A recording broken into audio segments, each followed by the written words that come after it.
The dust had not settled yet when Elias Moore heard the horse stop. He looked up from the fence post, just as a man he recognized, Rafe Kellen, yanked a woman from the saddle and let her fall hard onto the dry ground in front of the ranch. She did not cry out. She did not beg. She pushed herself up on one elbow. Blood and dirt streaked across her arm, her eyes sharp with a fury that refused to break. Rafe didn't bother to explain. "Keep the animal," he said as if speaking of a sick mule. "Don't touch her. I'll be back." Then he turned his horse and rode away. Elias stood there, the post hammer heavy in his hand, watching the woman struggle for breath. He hadn't chosen this moment. He hadn't invited it. But he knew something else just as clearly. If he turned his back now, she would not live through the night. Before we continue, please take a moment to support the channel. A simple like, a quick comment, or hitting that subscribe button helps these Wild West tales reach more people who love them. Let me know where you're listening from, and thank you for riding along with us. Elias Moore's ranch sat just far enough from Dry Creek that the town's noise never quite reached it. On clear mornings, he could see the dust rising from the road that led into town. He could hear the faint clatter of wagons and voices carried by the wind. But by the time the sun dipped low, the world around his land belonged to cattle, creaking fences, and the long, patient silence of the San Pedro Valley. He had chosen the place for that reason. Elias was not a man who hid from people, but neither did he invite them in. He owned a small stretch of land, a modest herd, and little else. The ranch fed him, occupied his hands, and asked no questions in return. In Dry Creek, people knew him as a quiet man who paid on time, argued with no one, and never lingered longer than necessary. Some thought him cold, others thought him proud. Elias never corrected them. Words he had learned were easy to misunderstand. He worked steadily, without hurry, without complaint. His face carried a permanent seriousness that made strangers uneasy, though those who dealt with him long enough learned he was fair, even careful in all things. He did not drink much, he did not boast, he did not explain himself. Whatever he felt stayed behind his eyes. The woman lying in the dirt at his feet did not belong in that quiet order.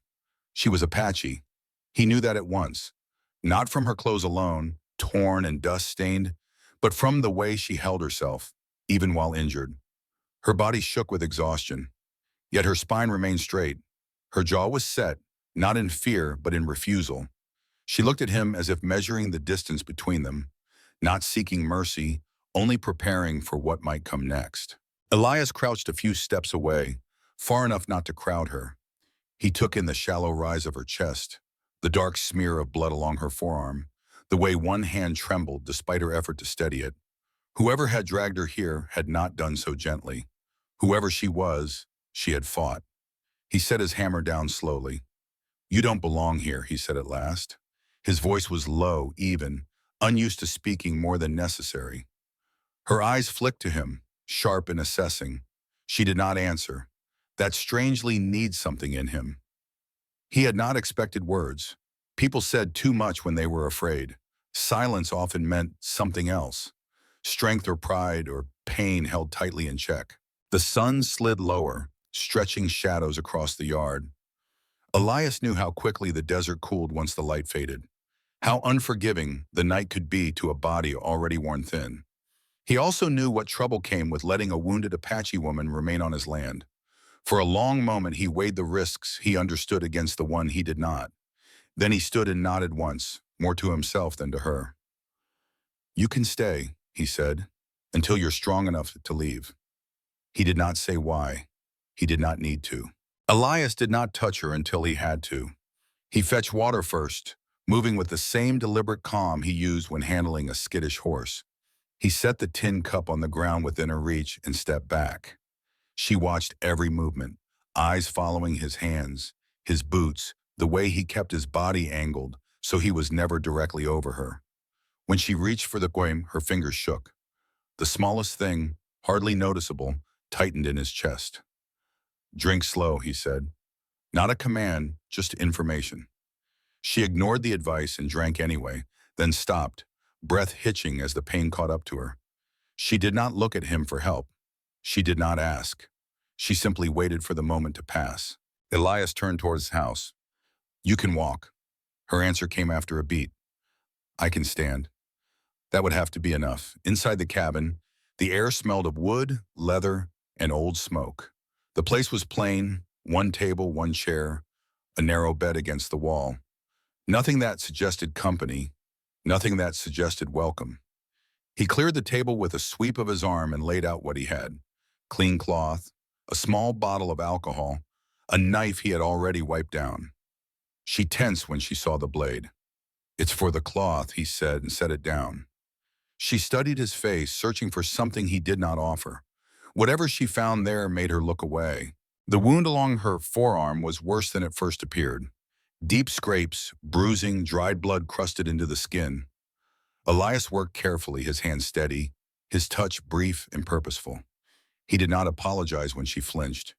He did not soothe her with empty words. He cleaned, wrapped, and tied the cloth firm enough to hold, loose enough not to hurt. "You fight hard," he said once before he could stop himself. Her mouth curved into something sharp, harder than he expected. Elias nodded. He did not ask who he was. When he finished, he stepped back, giving her space again. "Sleep if you can. I'll be outside." "You're not afraid I'll run?" she asked. "If you could," he said, "you already would have." She did not reply. But when he turned to leave, she spoke again, low, controlled. "You're not like him." He paused with his hand on the door frame. "That's a low bar." "That's not what I meant." He waited, but she said nothing more. Outside, the sky had darkened to a deep, cooling blue. Elias fed the animals, checked the fence, kept his hands busy while his thoughts circled back to the cabin. He did not tell himself stories about who she was or where she would go. He had learned better than that. People arrived in trouble. People left when they could. The ranch was not meant to hold anything in place. Still, when the night settled and the stars came out sharp and cold, he found himself listening. Her breathing was rough at first, then steadier. At one point, she murmured something in her own language, a sound like a warning or a promise. Elias did not understand the words, but he understood the tone. It was not fear, it was resolve. He sat on the step, hat pulled low, eyes on the dark stretch of land beyond the fence. This was how trouble began, not with gunfire or shouting, but with a single choice made quietly, without witnesses. He had not chosen her, but he had chosen not to walk away. And for a man like Elias Moore, that was never a small thing. Morning came without ceremony. The sun rose pale and steady over the San Pedro Valley, lifting the night's cold from the ground, inch by inch. Elias was already awake, moving through the routines that had shaped his days for years, checking the troughs, counting the cattle, tightening a loose rail where the fence sagged. He worked the way he always did, methodical, unhurried, as if time were something to be measured in tasks completed rather than hours passed. When he glanced toward the cabin, he half expected the woman to be gone. She was not. She stood in the doorway, leaning lightly against the frame, her injured arm bound and held close to her side. Her face was drawn with pain, but her posture was upright. She watched him without speaking, her gaze steady and unblinking. "You should sit," he said, not looking at her directly. "Morning comes hard after a night like that." "I've had harder," she replied. Her voice was low, controlled, carrying no request for sympathy. Elias nodded once and returned to his work. He did not argue. He had learned that advice, when given to people who did not ask for it, often sounded like judgment. They settled into an uneasy rhythm. Elias left food where she could reach it. Cornbread, dried meat, water drawn fresh from the well. He did not hover. He did not ask questions. When he spoke, it was only to explain what needed explaining. Which gate stuck, where the shade held longest in the afternoon, how far it was to the road that led back toward town. She listened. Sometimes she answered. More often she did not. By the second day, she could walk the length of the yard without stopping. By the third, she was sitting outside while Elias worked, her eyes following the slow movement of his hands. She studied him the way one might study a tool, testing its weight, its balance, its reliability. "You live close to the town," she said one afternoon. "Close enough," he answered, "but you don't belong to it." He considered that. "I do my buying there. That's usually enough." She huffed softly, not quite a laugh. A man who wants the benefits of people without the burden of them. The words were sharp, but not careless. Elias did not bristle. People can carry more burden than they know, he said. Sometimes they put it on others without asking. Her eyes narrowed. You speak as if you've seen it. I have. That was all he offered. In the days that followed, the distance between them shifted in small, nearly invisible ways. Elias noticed things he told himself did not matter. How she favored her uninjured arm. How she watched the horizon at dusk. How she flinched not at sudden sounds, but at laughter drifting faintly from the direction of town. He noticed how she never turned her back on him fully, not even when she slept. She noticed things too. She noticed that Elias never entered the cabin without making noise first, even when he thought she was asleep. That he kept his rifle within reach, but never laid it where it could be seen as a warning. That when a rider passed on the distant road, he stood where she could see him standing there, not blocking her path, not positioning himself between her and the open land. You don't trust easily, she said one evening as the sun sank low. Trust's expensive, he replied. I don't buy it often. She studied him for a long moment. And yet, you let a stranger stay. He met her gaze then, just briefly. I let someone heal. That answer unsettled her more than any excuse might have. On the fourth day, she spoke her name, Atsa. He nodded, accepting it without comment. Names mattered. He knew that. They were anchors, sometimes burdens. He did not give her his in return, not yet. That night, as the wind moved through the grass and the cattle settled into sleep, Elias found himself thinking about the choice he was making without meaning to. Every hour she remained on his land made it harder to pretend this was temporary, harder to convince himself that his responsibility ended with her wounds closing. He remembered another time years ago when he had told himself that silence was safer than truth. When he had thought that managing information was the same as protecting people, the memory came unbidden, heavy and unwelcome. He pushed it away and focused on the present. The fire crackling, the steady breathing from inside the cabin, the simple fact that tonight no one was in immediate danger. By the end of the week, Atiza was strong enough to help. She did not ask. She simply began mending a tear in a feed sack, sweeping the cabin floor, carrying water in smaller buckets. Elias watched from a distance, uneasy with the sight. Help, when it came uninvited, had a way of binding people together. He was not sure he wanted that kind of bond. You don't have to, Keith said at once. I know, she replied. That's why I do. The answer lingered with him long after she walked away. One afternoon, as they sat in the shade, she spoke again. Her tone different this time, less guarded, more measured. You don't look at me the way others do. He frowned slightly. How's that? As if I owe you something. The truth of it surprised him. Elias looked down at his hands, rough and scarred, resting uselessly in his lap. I don't want anything from you. She studied his face, searching for the lie. Whatever she found there made her nod slowly. Then you're rarer than you think, she said. That night, Elias lay awake longer than usual, staring at the ceiling. He realized with a quiet unease that his fear was no longer of the trouble she might bring to his door. It was of what it meant that he cared whether she stayed or left. For a man who had built his life around standing apart, that realization was the most dangerous thing of all. Rafe Kellen came back just before sunset. Elias saw him first from the far end of the pasture, a dark shape cutting across the pale land, riding without hurry. That alone told Elias something was wrong. Rafe was not a man who took his time unless he believed the ground beneath him was solid. Elias set the fence tool down and waited. Atsa was near the cabin, folding cloth she had washed earlier, when she noticed the change in Elias's posture. She followed his gaze. Her body stiffened instantly, not with fear, but with recognition. Her hand moved almost without thought toward the knife she now carried, tucked at her belt. He's back, she said. I know. Rafe dismounted a few yards from the house, his smile easy, his eyes sharp. He looked from Elias to Atsa and back again, taking in the distance between them, the way neither stood behind the other. Well, Rafe said, brushing dust from his sleeve. She's still breathing. I'll give you that. Elias did not answer. Rafe's gaze lingered on Atsa, then slid back to Elias. I figured you'd do what you do best. Keep things quiet. Keep your head down now. She's not yours, Elias said. Rafe laughed softly. That's where you're wrong. Everything's someone's out here. Just depends who's willing to say it out loud. He stepped closer. Atsa shifted, placing herself slightly behind Elias, not hiding but choosing her angle. Elias felt the movement more than he saw it. It set something firm inside him. You don't want this trouble, Rafe continued. I do business. You keep cattle.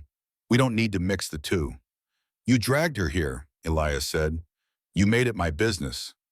Rafe's smile thinned. I gave you a favor. Somewhere safe to leave her while things cool down. She's not cooling down, Elias replied. And neither are you. For a moment, Rafe's eyes hardened. Careful. You're not built for this kind of loyalty.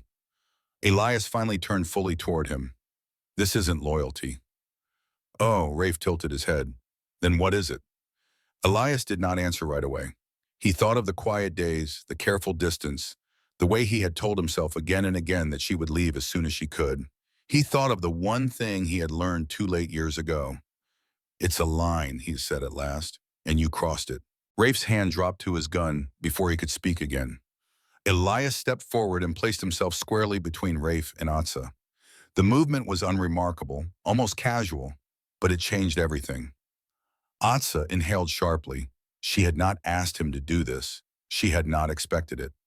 Yet there he was, blocking her from view, from threat, from bargaining. Rafe stared at him, disbelief flickering across his face. You serious? Yes. You'd risk your land, your name over her? Elias did not look back. Over myself. That was when Rafe understood, and when he did, his expression shifted not to anger, but to calculation.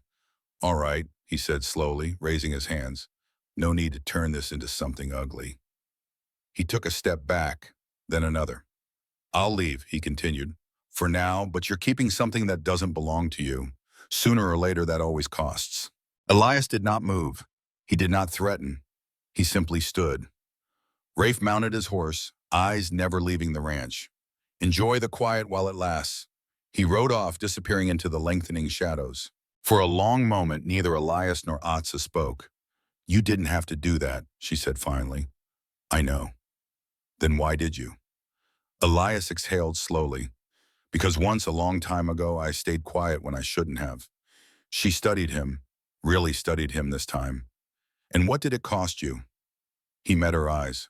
Everything that mattered. The sun dipped below the hills, leaving the valley wrapped in dusk. The cattle shifted uneasily. Somewhere in the distance, a bird cried out. He'll come back, Atsa said. I know. And you still chose this? Yes. She nodded, the gesture slow and deliberate. Then whatever happens next, she said, you won't face it alone. That night, Elias did not sleep. He sat on the step, rifle across his knees, watching the dark. He did not tell himself that Rafe was gone. Men like Rafe did not leave cleanly. They waited. They watched. They convinced themselves that patience was the same as control.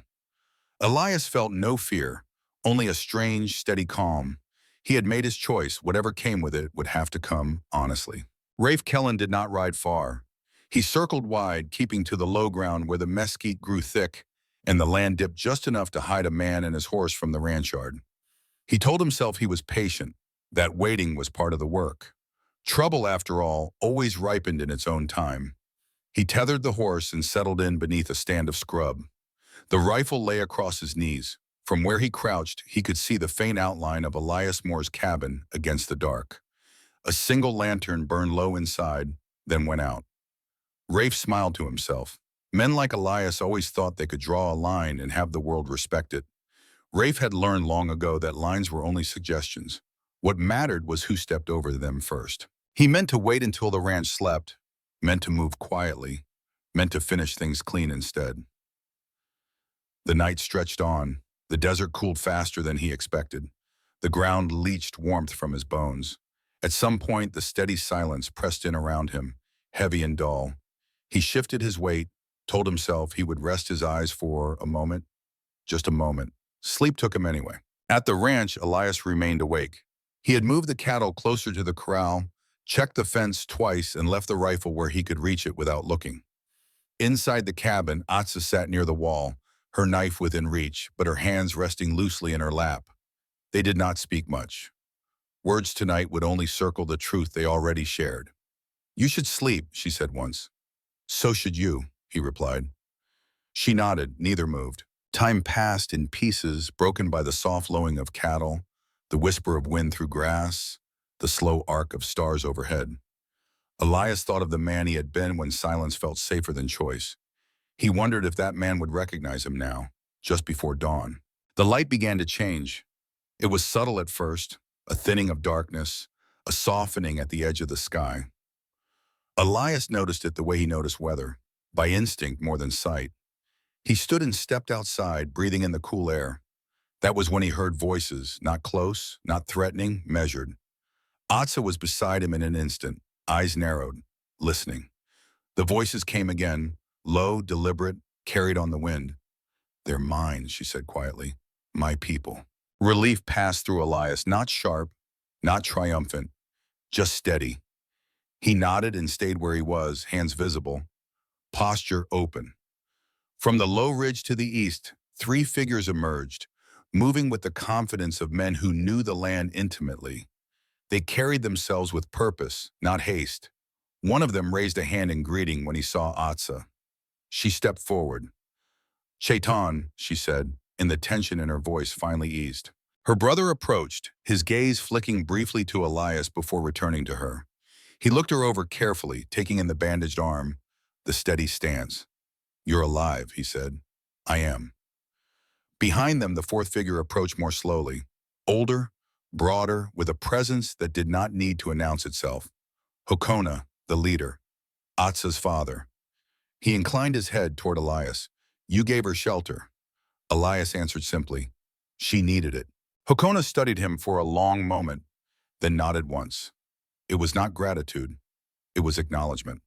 The sound came then, a sudden scrambling, a sharp intake of breath from the scrub beyond the ridge. Rafe Kellen woke to light, not full day, but enough to see the world had shifted against him. His heart lurched as he registered movement on the land above, figures where there should have been none. He rose too quickly, boots sliding on loose stone. The rifle slipped from his grasp and clattered against the rock, the sound loud in the morning stillness. Panic seized him. Then, not fear of men, but of being seen, of losing control, he ran. The ground fell away faster than he expected. The slope was steeper here, cut by years of water and wind. He reached for a mesquite branch that snapped under his weight. His foot found nothing but air. The sound that followed was brief, a scatter of stone, a dull thud, then silence. No one chased him. Chaitan looked toward the ridge, then away. "It's done." Atsa closed her eyes once, then opened them again. There was no satisfaction in her expression, only release. Elias let out a breath he hadn't realized he was holding. The sun broke free of the horizon, spilling light across the valley.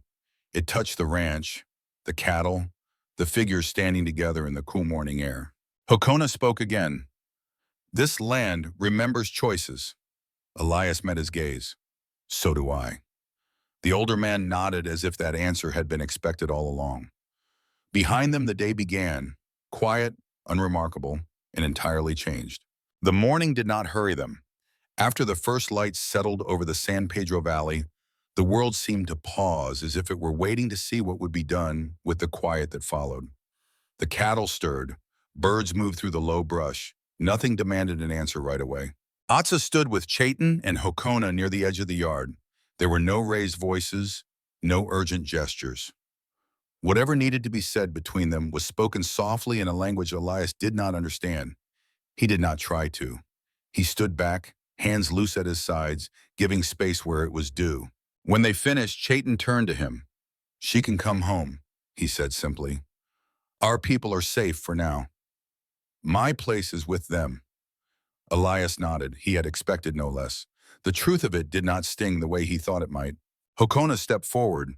He was older than Elias had first realized. His strength carried not in muscle, but in the certainty of his presence. His eyes rested on Elias, steady and searching. "You did not take what was not yours," Hokona said. "You did not turn away when it would have been easier." Elias shifted his weight, uncomfortable with praise. "I didn't do more than I should." Hokona's mouth curved, just barely. That is what most men tell themselves when they are afraid of what they chose. Atsa looked at Elias then, not sharply, not defensively, but with a calm that felt earned. He didn't ask anything of me, she said, not even trust. Hokona regarded his daughter for a long moment, then inclined his head once more. That matters. They spoke a little longer, plans forming without urgency. There would be time. There would always be time now that the danger had passed. When Chaitan mounted his horse, he paused beside Elias. You live close to the town, he said, close enough to be seen. Elias met his gaze. I don't hide. Chaitan nodded. Good. With that, they rode away, three figures moving back toward the rising land, not looking back. The dust they left behind settled quickly, leaving the ranch as it had been before, and yet not at all the same. Elias stood alone in the yard for a long moment after they were gone. Then he turned toward the cabin and began to prepare.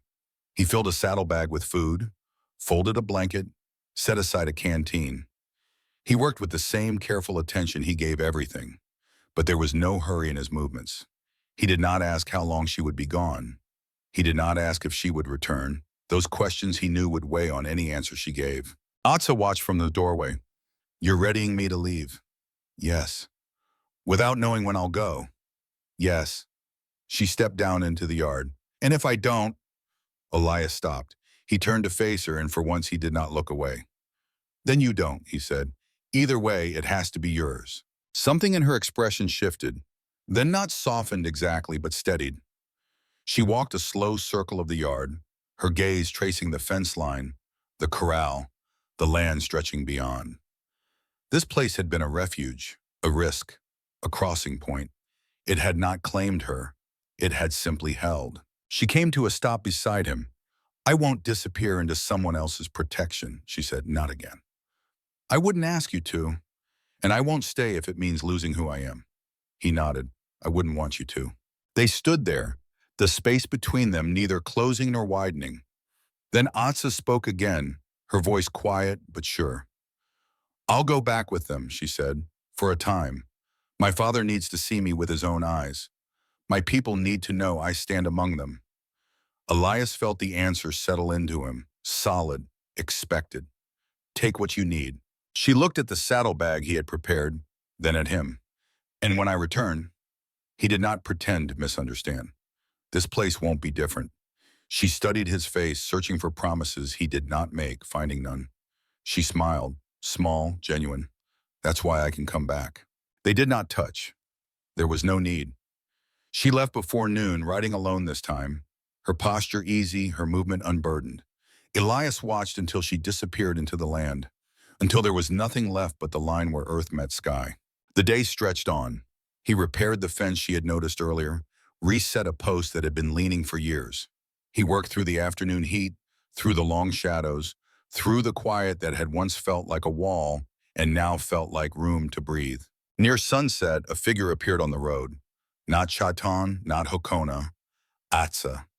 She dismounted at the gate and stood there waiting, not to be let in, but to be seen.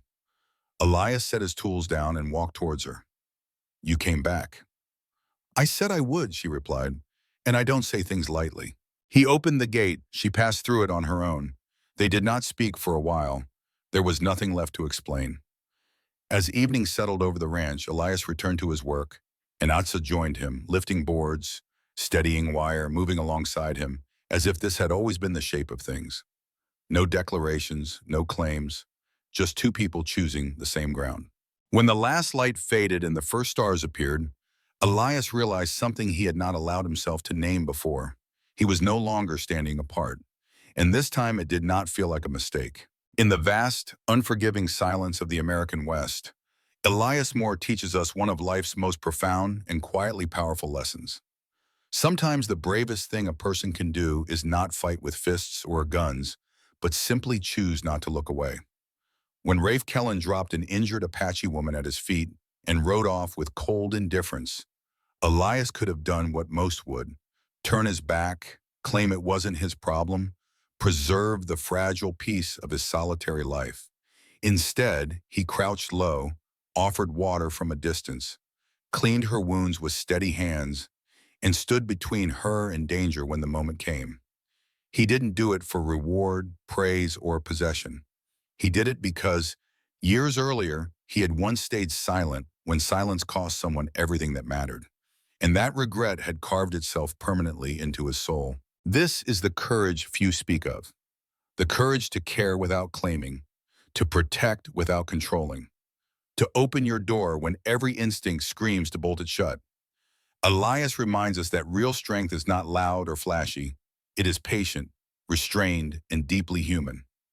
It is the willingness to let another person heal on their own terms, even when doing so risks your land, your name, and the quiet life you've built.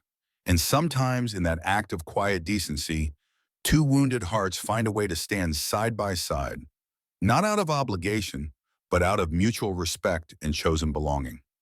The true legacy of the frontier isn't conquest. It's the rare, beautiful moments when someone decides another human life is worth the trouble. What about you? Have you ever made a quiet choice that changed everything, even when no one else saw it? Share your story in the comments below. I read everyone. And if this tale moved you, hit that like button, drop a comment with your thoughts, and subscribe so you never miss another story of hidden courage and second chances. Ride with us. The trail keeps going.